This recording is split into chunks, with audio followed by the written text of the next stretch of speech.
पहले जमाने के जो लोग थे वो 100 साल की आयु को भी पार कर जाते थे। 110 साल, 120 साल, 130 साल इतना जीवन यापन करते थे। लेकिन आज के जो जनरेशन है, आजकल का अभी का जमाना है, इसमें कोई 80 साल भी अगर पार कर गया तो ये बहुत बड़ी बात है। ऐसा क्यों और इसके पीछे जिम्मेदार कौन? देखो, हमारे ग्रंथों में भी लिखा है कि समय के साथ साथ इंसानों की आयु घटती चली जाएगी और अंत में रह जाएगा 12 वर्ष, जब पृथ्वी का विनाश का समय आ जाएगा या कलयुग की समाप्ति का समय आ जाएगा। तो खैर, हम ग्रंथों के ऊपर नहीं जाते। ग्रंथ में जो लिखा है उसमें स्पष्टीकरण नहीं है क्यों हो जाएगा और क्या कारण है, लेकिन क्यों हो जाएगा और क्या कारण है इसके ऊपर हम प्रकाश डालने के लिए आज का हमारा ये सत्संग लेकर आए हैं कि समय के साथ साथ इंसानों की आयु घट रही है और घटती ही चली जाएगी। इसके पीछे का कारण क्या है? तो इसके लिए सबसे पहले तो इंसान ही जिम्मेदार है। पहले जमाने के लोग अपना खान पान और रहन सहन नहीं बदला था। वो कुदरत के कानून के नियम के अनुरूप ही चलते थे, उनके अनुरूप ही खाते थे, उनके अनुरूप ही सोते थे और जागते थे। लेकिन आज जो इस समय का जो जनरेशन है वो कुदरत के इस कानून को बिल्कुल पलट दिए हैं। पहला कारण ये है, पुराने जमाने के जो लोग हैं वो प्रकृति ने जो प्रदान करते थे ना, शुद्ध, वही खाते थे। और आज सारा कुछ मिलावट हो चुका है। कैसे मिलावट हो चुका है वो हम बताएंगे बाद में। पहले ये जानो, पहले के जो लोग थे वो जैसे प्राकृतिक जो मौसम के अनुरूप जो उगता था, जो फलता था, वही खाते थे।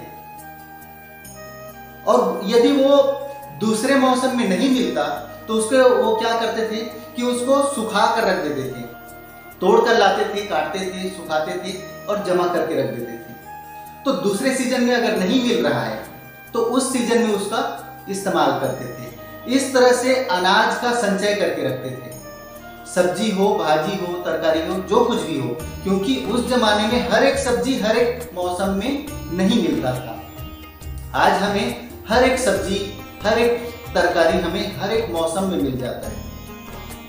और जो हमें इस समय हर एक मौसम में जो मिल रहा है ना, वो उसमें टोटल 90% मिलावट है उर्वरक और रासायन का। जबकि पहले के जमाने में जो लोग भोजन ग्रहण करते थे, चाहे उसको सुखा के इस्तेमाल करें या ताजा इस्तेमाल करें, वो शुद्ध होता था, प्राकृतिक होता था। इसलिए उसमें शक्ति, स्फूर्ति और बीमारियों से लड़ने का जो क्षमता था वो अधिक होती थी। इसीलिए उस जमाने के लोग 100 साल की आयु पार करके भी जीते थे।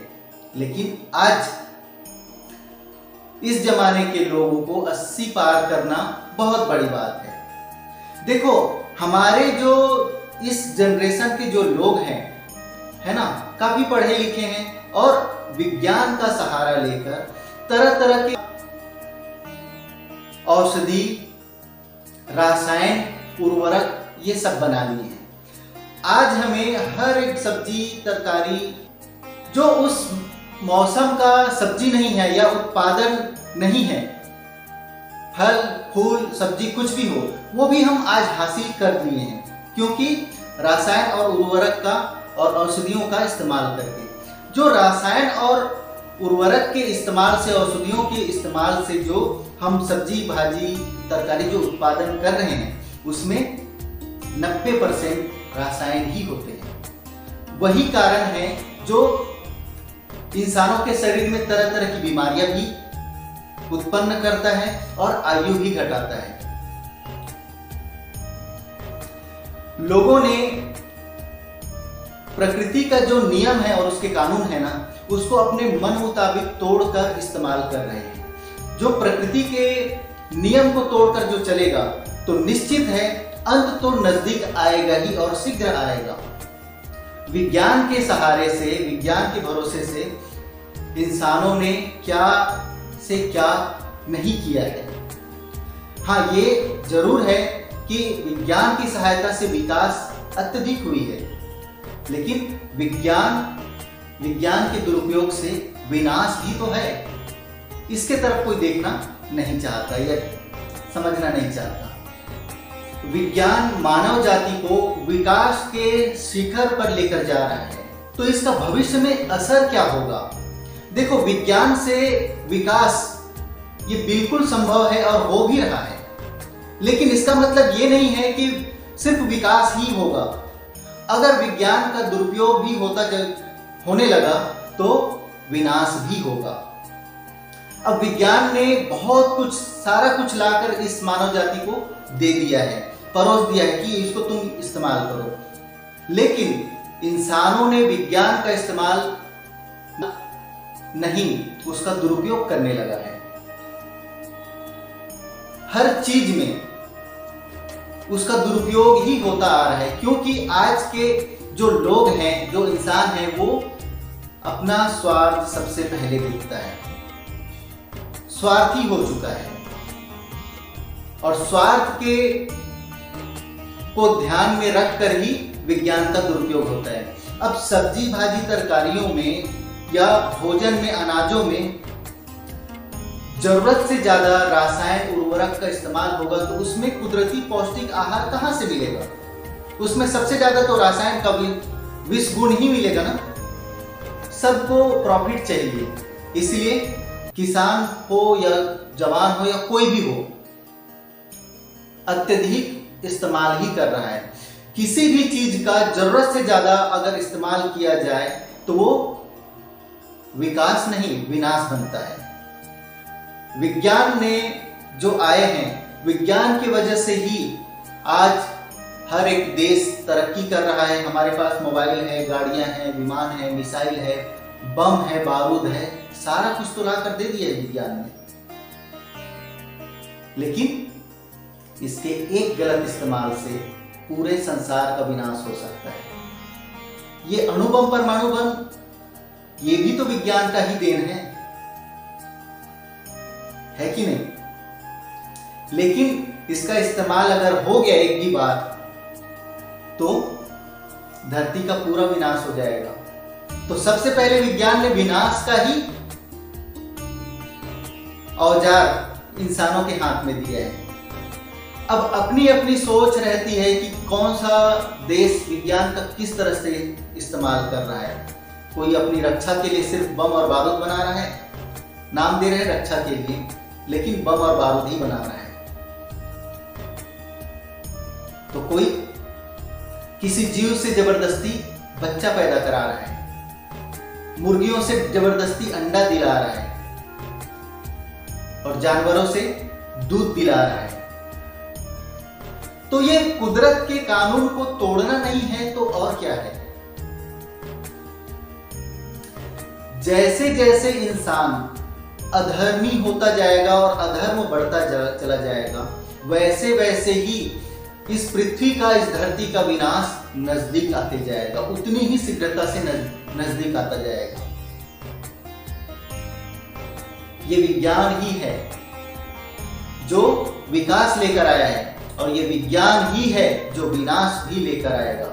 लेकिन इसको लंबे समय से तक रोका भी जा सकता है अगर विज्ञान का सही इस्तेमाल किया जाए। तो अगर इसका दुरुपयोग ही करता चला जाए इंसान, तो संभव है समय से पहले ही विकास नहीं, विनाश आ जाएगा।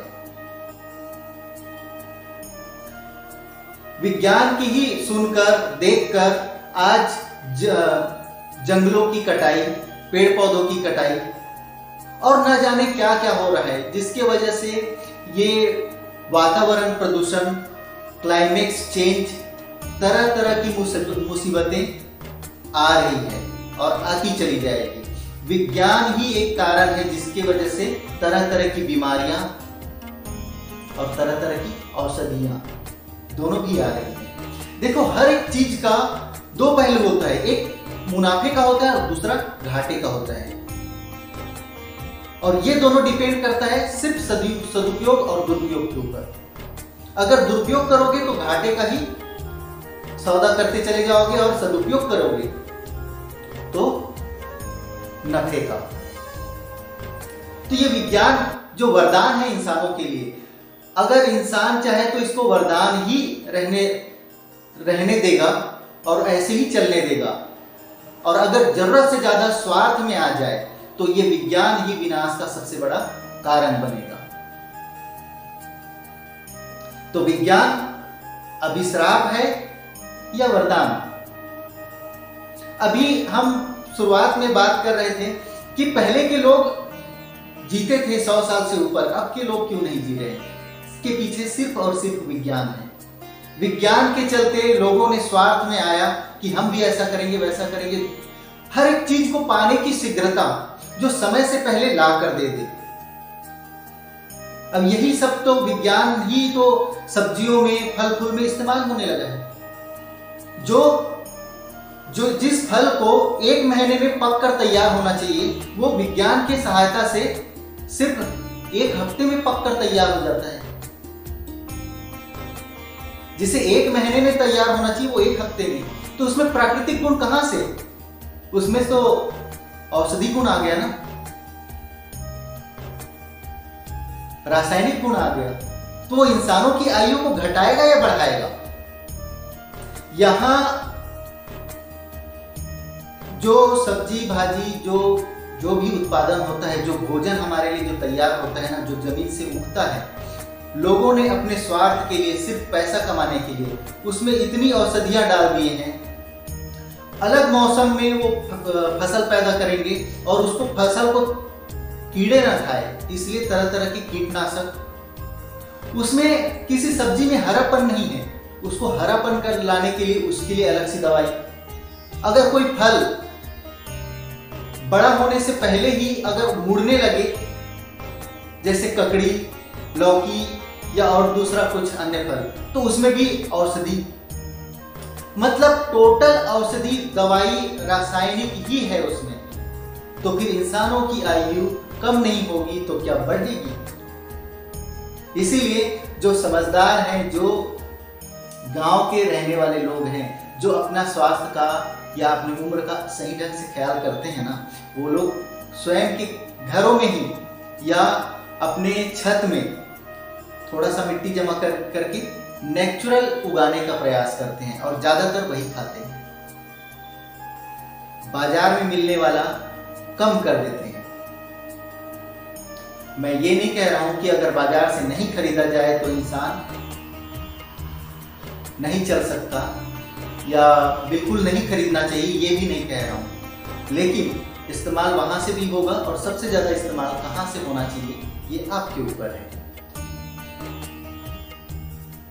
तो स्वयं का स्वास्थ्य और अपने घर परिवार का स्वास्थ्य की जिम्मेदारी आपकी है। आज का हमारा ये सत्संग आपको कैसा लगा ये आप हमें कमेंट करके अवश्य बताइए। और यदि आपके मन में अगर कोई प्रश्न है, हमसे और कुछ पूछना चाहते हैं, तो हमें कमेंट में अवश्य लिखिए, ताकि हम आपके लिए एक नया सत्संग, एक नया वीडियो तैयार कर सकें। हमारा उद्देश्य आपको जगाने के लिए है, आपकी आंखों में जो पट्टी बंधी है ना, उसको हटाने के लिए है, और आपको जागृत बनाने के लिए, ना कि हमारा कोई स्वार्थ है। इसीलिए आप चाहे तो आप हमें सब्सक्राइब करके फॉलो भी कर सकते हैं, और बिल्कुल कीजिए। तो मिलते हैं अगले सत्संग में, तब तक के लिए नमस्कार।